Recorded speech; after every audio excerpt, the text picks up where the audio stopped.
I'm Vinnie Politan. The subject of my investigation is the shooting of Kentucky Judge Kevin Mullins in his chambers by Sheriff Mickey Stines.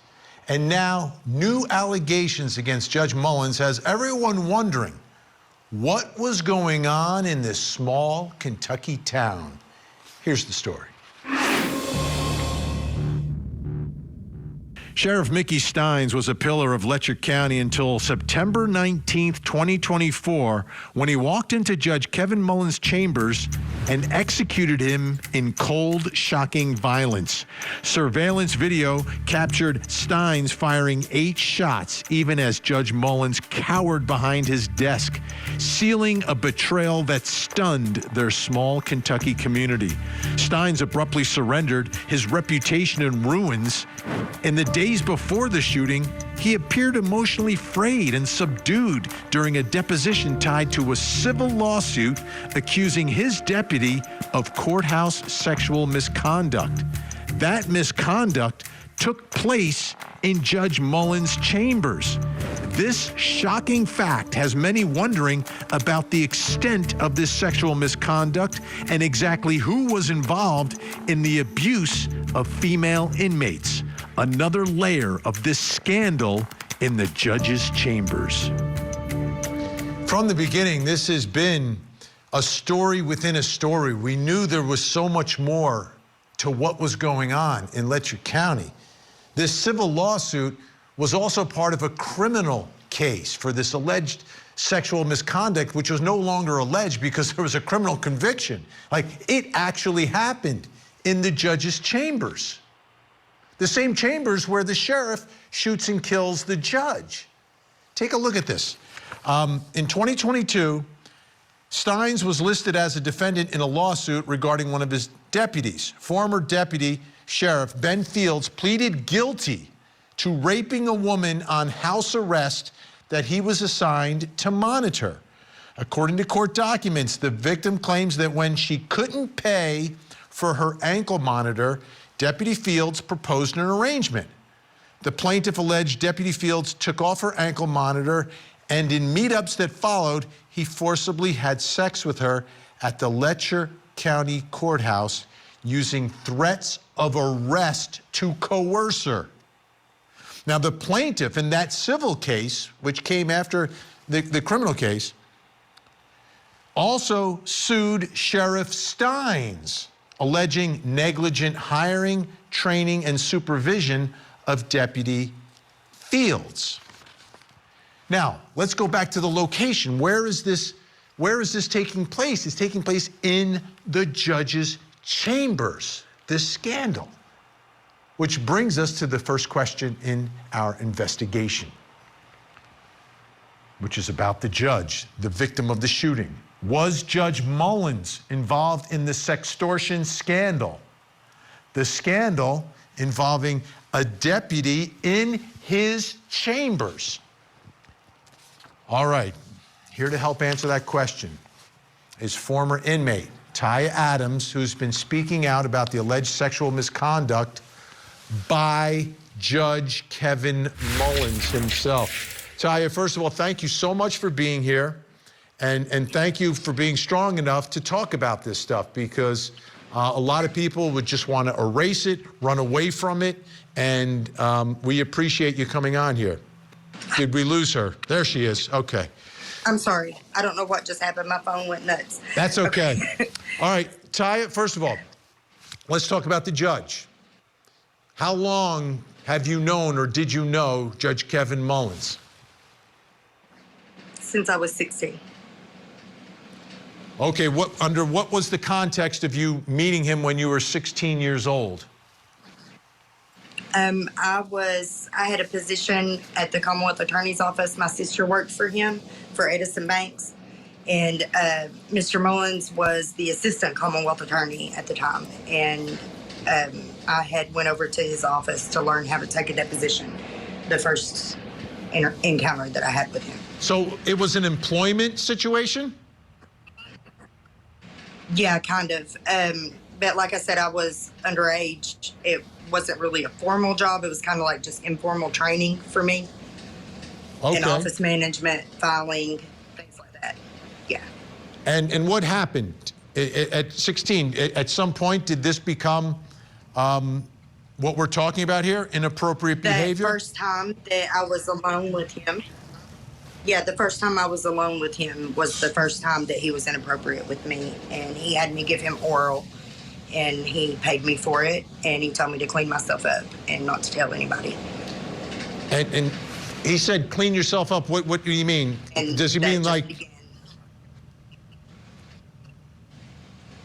I'm sorry, I didn't hear you. His bodily fluids, yes. Oh, okay. I was there, I had my top down. Wow. And how old are you at this? Clean yourself up.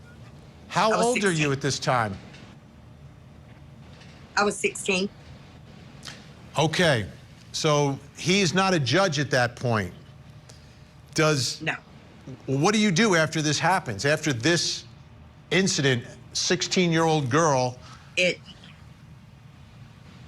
It just escalated from there. It went to having sex parties and getting high with them, doing performances with other women, they would have other men have sex with us and watch. And that continued up until I started going to jail and stuff, and they sent me off to rehab at the age of 20 after my mom died. Okay, that's a lot you just gave us right there, Talia. Let's go back a little bit. So you have that first encounter. And how does the next encounter happen? And how does this level of escalation go? Like, how does he just started introducing me to his friends, and like it was just made very clear that like that's where my value was. Were you getting paid all the time for this? Stuff didn't matter. Was what? Was he paying? You said the first time he threw money at you. Is that the nature of the relationship? Yeah, he paid for it. He paid for it, yeah, throughout up until I started getting in trouble, and then it became about my court cases, and that would be his. And it wasn't just him. There was other attorneys involved, and the county attorney, Harold Bowling, the one that was over my child support, the case that I am on parole on until 2099, he was really bad with me too. I had a lot of really negative experiences with a lot of people from that courthouse. Okay. Now, people listen, again, we haven't independently verified any of this, but this is your story, and we want you to tell your story. I think it's important about everything that's happening here. There have been a lot of allegations. Not the first time we're hearing about this. When you say... Yeah, I'm not the only one. Right. Why hasn't anyone heard of this until now from you? Explain it from your viewpoint. If you're a 16-year-old girl and this is happening to you, why does it continue to happen? Why don't you say something or do something about it?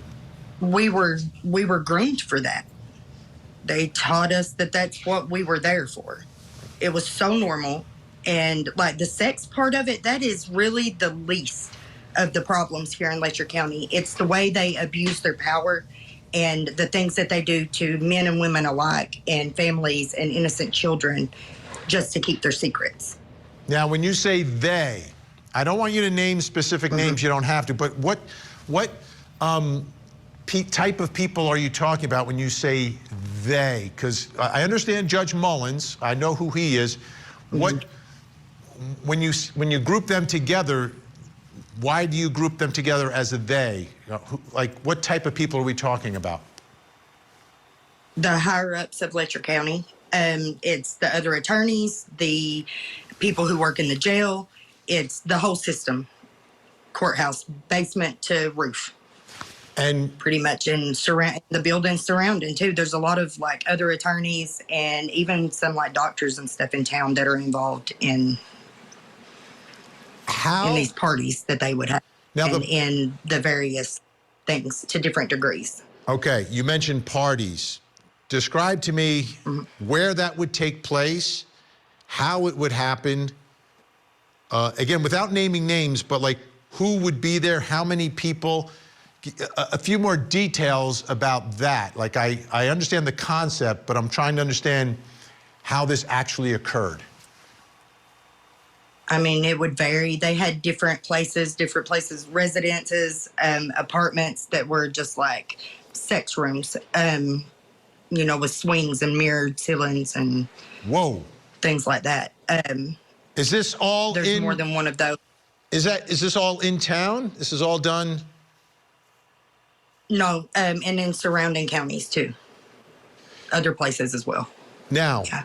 people are hearing you say that you got paid. So people are going to say, okay, she was a prostitute, right?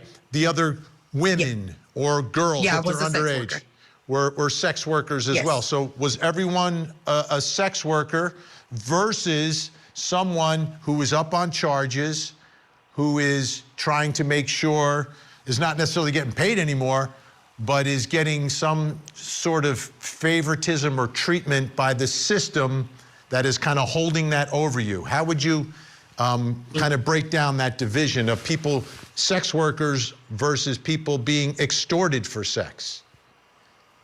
They don't discriminate who their victims are. Now, who knew about this? If you weren't grade into it, then they get you whenever they get you for something minor and pull you into it. Or CPS, they'll use CPS to remove your children and then use your kids to make you do what they want you to do.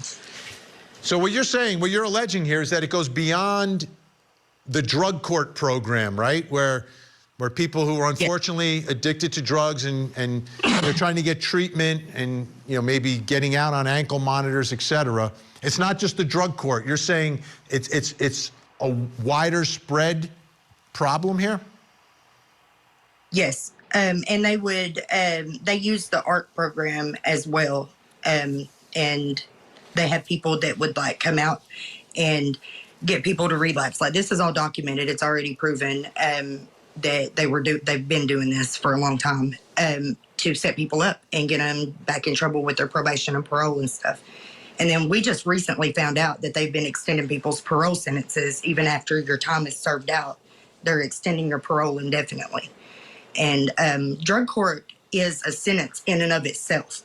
And whenever I finished my prison time, I made parole and got out. My reentry papers from the prison said one thing. And then whenever I got to the parole office, my reentry papers said that I was ordered to do drug court by Judge Jimmy Kraft. And he's the head of the drug court program. And I didn't end up having to do it. They made me do the aftercare program, and I did all the other classes, the MRT, the substance abuse, the co-occurring disorders, the parenting classes. I did them all. And anger management. And I served out my sentence down to day 0. And I've never been proud of anything, more proud of anything in my life than accomplishing that with no problems. No failed drug tests, no missed appointments. And I went to go get my graduation, my gold seal, the certificate showing that I was complete and that I was free. And they said no, that they weren't going to release me. Wow. And then turns out it's until 2099. Wow. All right. And there are other people, many other people that are being held on the exact same thing who have served their sentences out too. All right. Ty, we're going to take a quick break here, but Ty Adams is going to stay with us. Again, folks, this is her story. It's a huge scandal out there. I just want to read this response, though, from the AOC before we go here. The Kentucky Administrative Office of Courts has no record of receiving information suggesting misconduct by Judge Mullins. The only allegations reported to the AOC involved Judge Mullins' chambers were made by the judge regarding the federal lawsuit filed about non-judicial staff engaging in sexual acts in his office. The AOC added security cameras to the judge's chambers at his request. That's the camera that captured the sheriff shooting and killing the judge. Okay, we're going to get more of Taya's story. Coming up next, was Sheriff Mickey Stines involved in this sextortion scandal? There was an overwhelming amount of pressure on him, some internal, but we believe there were external pressures as well. Matriarch of the Adelson family gets arrested.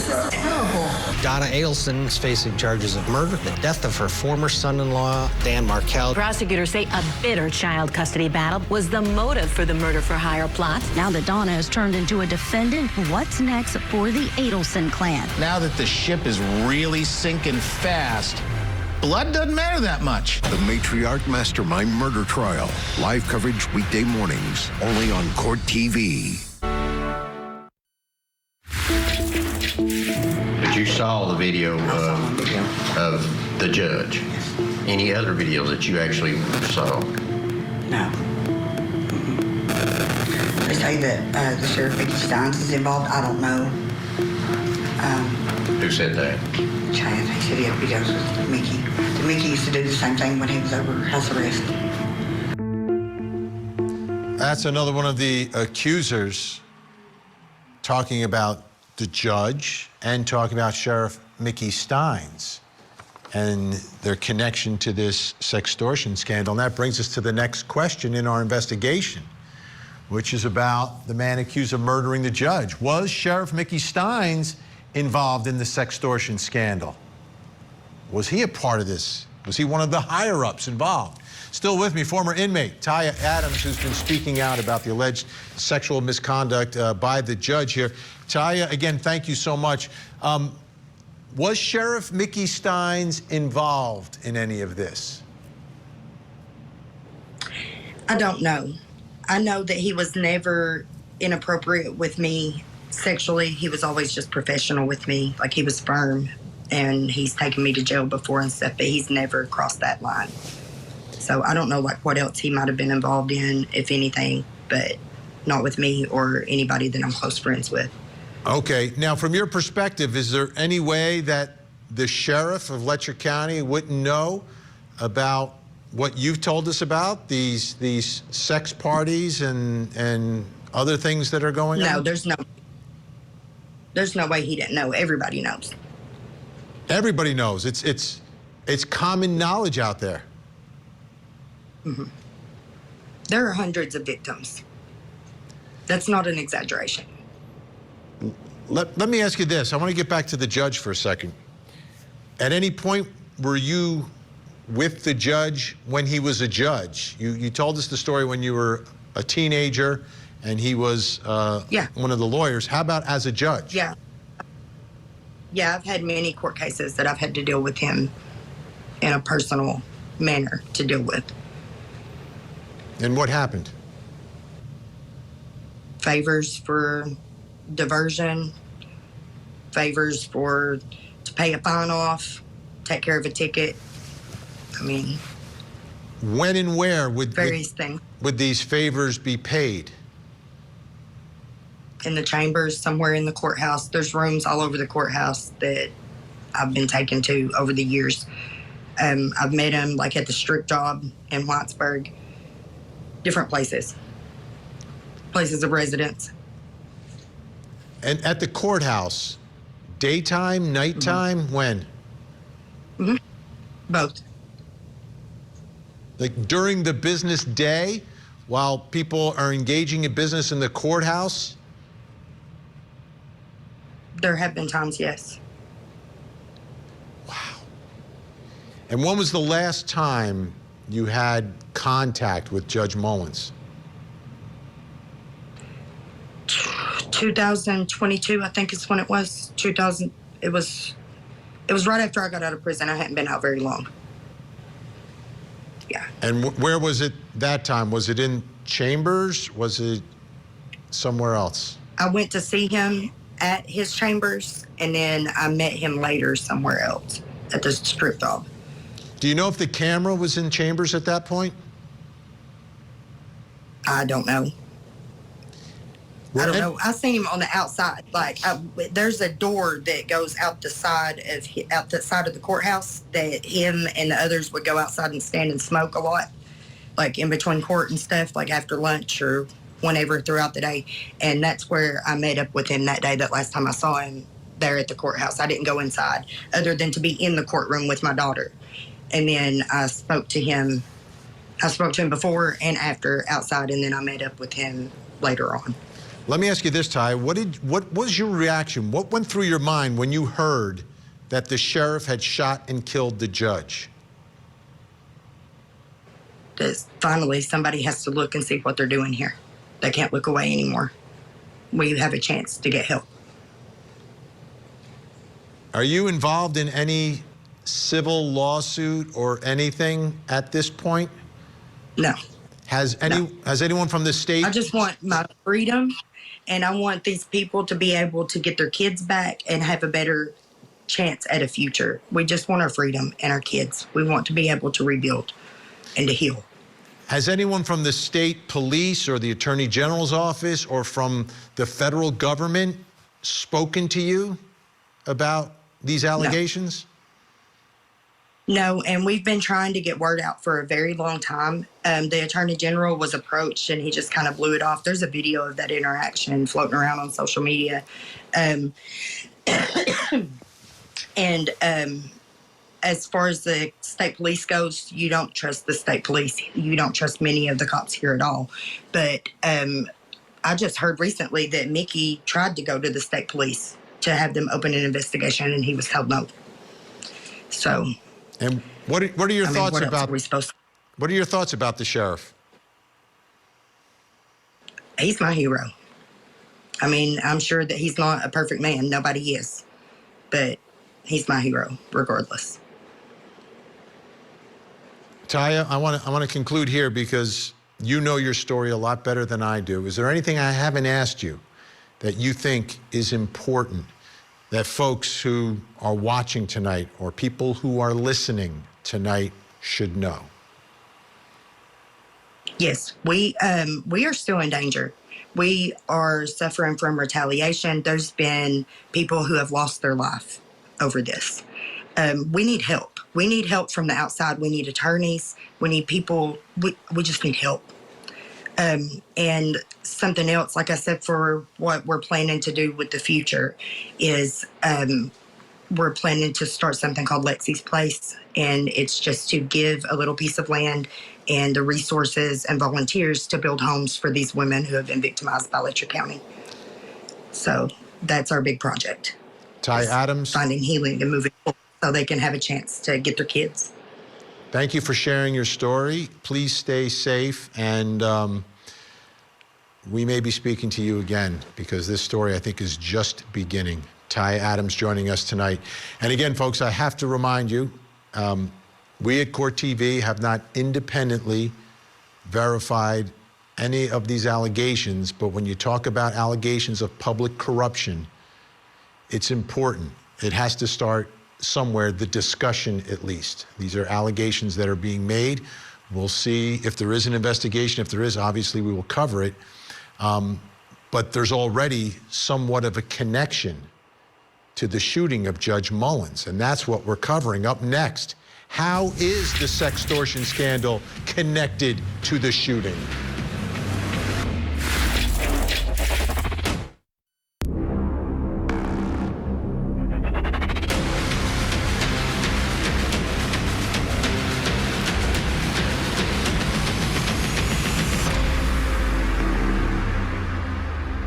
I'm Vinnie Politan. We continue our investigation of the shooting death of Judge Kevin Mullins by Sheriff Mickey Stines. A very strange case with many different layers, including shocking allegations of sexual misconduct by the judge. Here's the story. On a quiet September afternoon in 2024, the Letcher County Courthouse became the scene of a chilling betrayal. Judge Kevin Mullins, a respected figure, father, and alleged pillar of Eastern Kentucky justice, was shot and killed in his own chambers by Sheriff Mickey Stines, a man he once mentored.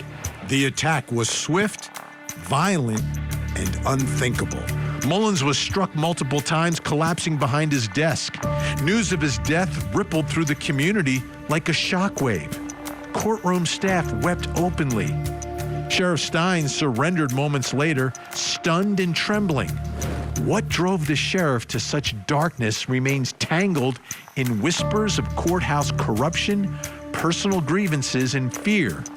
And what about Judge Mullins? Did he know about or take part in the abuse of female inmates and defendants in his chambers. Could a scandal so shocking like that have been kept secret in such a small town? That's another one of the lingering questions in this big scandal in a small Kentucky town. We've been covering the story from the beginning, and you know, each time we dive back into it, something else is revealed. And Court TV field reporter Cody Thomas has been in front of all of this and is joining us now. Cody, we've uncovered so many of these recordings from the day of the shooting itself. And every time, you know, we get a new recording, something else is revealed. What did Sheriff Mickey Stines say about his family in the moments after the shooting, after he turns himself in, and now the sheriff is the one under arrest? Well, Vinny, one thing we know for certain, Sheriff Mickey Stines was incredibly concerned with the safety of his wife and his daughter, so much so that after he surrendered, after he walked back in that Letcher County courthouse with that gun in his hand, no less, once they got him in the handcuffs and propped him up in that hallway, the first thing he said was that he just wanted to see his daughter. He wanted to lay eyes on her, wanted to know where his wife was just to make sure they were safe. And of course, we got a glimpse of that in that body cam recording. Take a look at this right now. If I can see my daughter in person here. Before you leave. Is that what you want? At the jail. At the jail? Yep. At the jail, through the screen, on the phone, I want to see my daughter in person. And then after that, I'll tell you everything at that jail. Well, in front of cameras. Video recorded. So, Mickey, was this anything to do with your daughter? Just a yes or no? I want to ask one last time. Is there anything you want? I mean, was this anything to do with your family? Depending on what kind of information comes out, always can change how investigations are worked. You know what I mean? Now, Vinny, he was silent in the back of that police cruiser, but he wasn't so silent with his attorney, Jeremy Bartley. Now, of course, we've heard plenty about these underground allegations of an underground sex ring and all the corruption going on in the Letcher County courthouse with the judge and everybody else working in there. But a key component of all this is that the shooting happened on a Thursday. The Monday before the shooting, Stines was deposed in a deposition regarding some of these heinous allegations. And his attorney, Mr. Bartley, actually came on our program and touched on it just briefly. Take a listen. The deposition that that Mickey was giving in that particular case was scheduled for Monday, and this happened on a Thursday. And I think there was a lot of interest by those people who populated the judge's chambers for whatever reason about what Mickey might say in those depositions. And one of the things that we've talked about from the beginning is the fact that the first thing he said to the investigators was, I'm concerned that they were going to take or have taken my wife and daughter. We believe that that Mickey believes strongly that his wife and daughter and family were in imminent danger.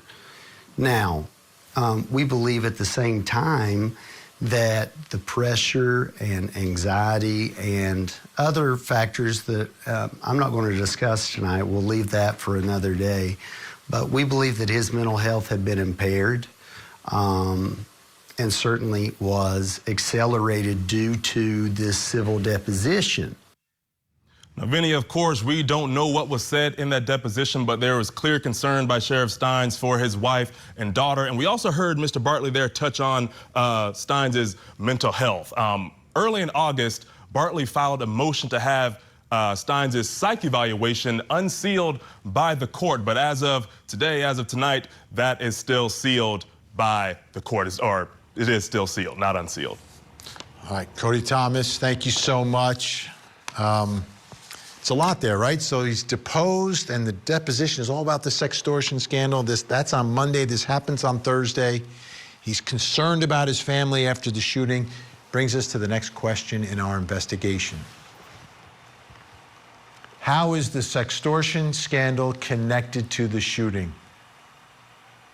There's a connection. You at this point, you cannot separate them. But how are they connected? How is it going to manifest itself? Here to help answer that question is the attorney representing the woman suing Sheriff Mickey Stines and his firm. Ned Pillersdorf is with us, and the Chief Public Defender for Oakland County, Michigan, Paulette Lofton. Thank you both. Ned, great to catch up with you again.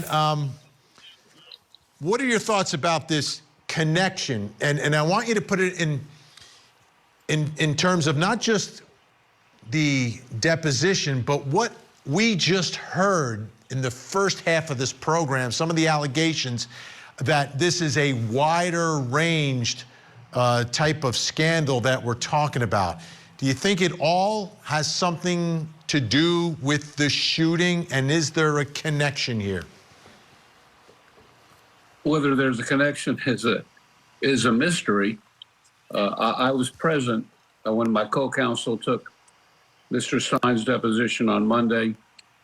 When the shooting occurred on Thursday, the thought crossed my mind, is this related?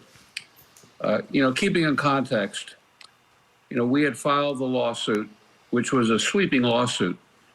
It alleged that the bailiff for Judge Mullins, Mr. Fields, had sex with my client in the judge's chambers. And if you go through the public filings of the lawsuit, at least 3 different women, Fields raped, molested, and that's not in question. He actually pled guilty. Whether it's connected to all that, we don't know. There are these new allegations. We don't know. We did not allege Judge Mullins was involved. We have no information that Stines was involved. What we did allege, and one of the reasons we filed the lawsuit, these women that I'm concerned with, that's my agenda. My criminal defense practice is representing women in Kentucky criminal courts, and they're about half the docket. They're all drug cases. They're all vulnerable. And to be clear, I don't think the situation in Letcher is isolated. The reality is, if you're a woman caught up in the drug culture in an Appalachian courtroom, we're a cash bond situation. How do you get these women out of jail? Drug court is one possibility. Drug rehab is the other, or ankle bracelet. But these women are so subject to sexual extortion. They have no money. They've got kids at home, and they're desperate to stay out. Can they afford the $400 a month for an ankle bracelet? Or do they do what we allege in a lawsuit, do a sexual favor and save the $400? What that gets them is they get to go home to their kids. Are they in effect prostituted? Yes. I think early on I told NBC News they were running a brothel in that courthouse. Some people said, well, that rhetoric's overblown. I'm still not backing down. And I don't think it's limited to Letcher County. What's changed in my 44 years of criminal practice is 44 years ago, you hardly saw a woman in the courtroom. If you walk into an Appalachian courtroom today, there may be, say, 25 defendants, half of them will be women. Just about everyone will qualify for a public defender, and they're young, and they've got kids. And what we as a criminal defense bar who care about these women, how do we get them out of jail? And that's the atmosphere we're dealing with. Yeah, there's a level of desperation there. Let me ask you, Paulette, if this scandal is beyond a rogue deputy, right? Is beyond Ben Fields, right? It's not just him. It's like all these so-called, quote, higher-ups that are involved. How do you think that is a connection as to why the sheriff did what he did? I think there is a great chance that it is, because I don't think it's a coincidence that he was deposed on a Monday and this happened on a Thursday. His ability to supervise that deputy was called into question. I know in some of the reports, they stated that during that deposition, he was acting a little out of character, and he definitely seemed upset or frustrated at the fact he was being deposed. So what happened between Monday and Thursday, I think that remains to be seen. but I would be shocked if it wasn't somehow related, because obviously he is in a position of prominence in his county. He didn't get there overnight. He worked his way up, as we have heard. And I'm sure he loved having that stature in the community, and it was being called into question. Now, what happened in those chambers or in that chambers that day? Was it something new that was brought to light that he didn't know before? I think we'll find that out, especially when they formulate their defense and figure out how to attack this charge. All right, good news. Paulette and Ned are staying with us. Still to come, will the jury in Sheriff Stines' trial hear about these allegations? Sometimes it'd just be you, sometimes it'd be a couple more with you. And where would you go, and then what would happen? Up to the judge's chambers to do sexual favors for him. Monday. This case was unlike a normal murder case. Before the new season of Victim to Verdict. Catch up on every episode of Court TV's original true crime series. Did she ever believe that she was ever going to get away with it? Featuring the most compelling cases. People are dug in on both sides. With every twist and turn. She killed my daughter, and he marries her. Victim to Verdict with Ted Rollins. Marathon begins Monday morning, 9/8 Central. Only on Court TV. I went over there to learn to take a deposition that evening after work. And he was there by himself. And he did not teach me how to take a deposition. What happened? I ended up giving him oral with my shirt pulled down, and he threw money in my face. Sometimes it'd just be you, sometimes it'd be a couple more with you. And where would you go, and then what would happen? Up to the judge's chambers to do sexual favors for him. And you just go see him. Just go to his chambers. As an inmate? Whenever as an inmate, when you're in jail, they would bring you up. They bring you up to the chambers from jail. And then what would happen? Sex, drugs. Some serious allegations against Judge Mullins and others, but Judge Mullins is the victim in the case against Mickey Stines. Serious allegations. Brings us to the next question in our investigation. Will the jury hear these allegations against the victim in the case, the victim of the shooting? Still with me, the attorney representing the woman suing Shawn Stines, Ned Pillersdorf, and the chief public defender for Oakland County, Michigan, Paulette Lofton. Paulette, what are your thoughts here? Will the jury hear these allegations concerning conduct by the victim in the case, Judge Kevin Mullins? So usually these facts would probably not be relevant. Juries do not like when you are speaking unkind of a decedent. But here, I think that the jury is going to hear about it in one of two ways. We obviously know that the defense attorney is claiming that he was either temporarily insane or mentally ill. So what I expect to happen is that a doctor would testify, and a doctor would be able to testify about all of the things that he told this doctor during his interview, what was going on in his mind at the time he pulled his gun out and shot him multiple times. So I do think a jury is going to be able to hear about it, because in order to make out a case for manslaughter, which we know is temporary insanity, I think all of these things would be relevant. Did he just find out about some of them in this conversation that he was having and essentially lost control of his emotions? Or was he dealing with a mental illness because of all of these things that he found out, and he thought he was going to lose his career, he was going to lose his position in the community, he could potentially be somehow sued himself or face potential criminal charges? What was going through his mind is going to be so important. And because I think this is definitely going to play a large part, I think a jury's going to hear, because I think that's what the doctor is going to be able to tell the jury as to why he acted the way he did. Ned, let me ask you, you know the jury's out there. If this conduct and these allegations end up in front of a local jury out there, what do you think their reaction is, and what impact would it have here in the case against Sheriff Mickey Stines? You know, on the one hand, the prosecutors say this is a straightforward case. you see it with your own eyes in front of you. The reality is, here's the argument I would make as the criminal defense lawyer for Mr. Stines. Eventually, the jury will be asked, what was his state of mind? In Kentucky, the jury instructions are, what was the defendant's state of mind? What I expect Stines' attorney to do is say, Judge, this is admissible. That his state of mind is relevant. If his state of mind is such that he knew that Judge Mullins did these outrageous things that have been alleged, we don't know if they're true or not, that would be the argument to get that evidence in. And if the jury hears that, it is, I would, if I'm defending Stines, I would never use the word insanity. I would use the word somehow justified.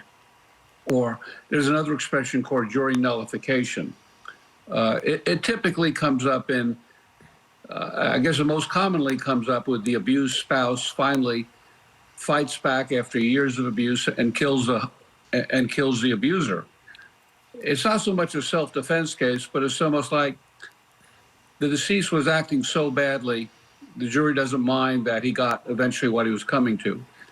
That's kind of defense. And it's, I've said this before, the movie A Time to Kill, the John Grisham, this is starting to look like that case. Now, who knows if these allegations involving Judge Mullins are true or not? I can certainly see friends of Stines, who has a following, he's a popular guy, making this stuff up. And of course, Mullins isn't here to defend himself. On the other hand, I have been approached by other women who are making similar allegations that you heard earlier in the show. There's not much I can do for them. It's not really relevant to my case.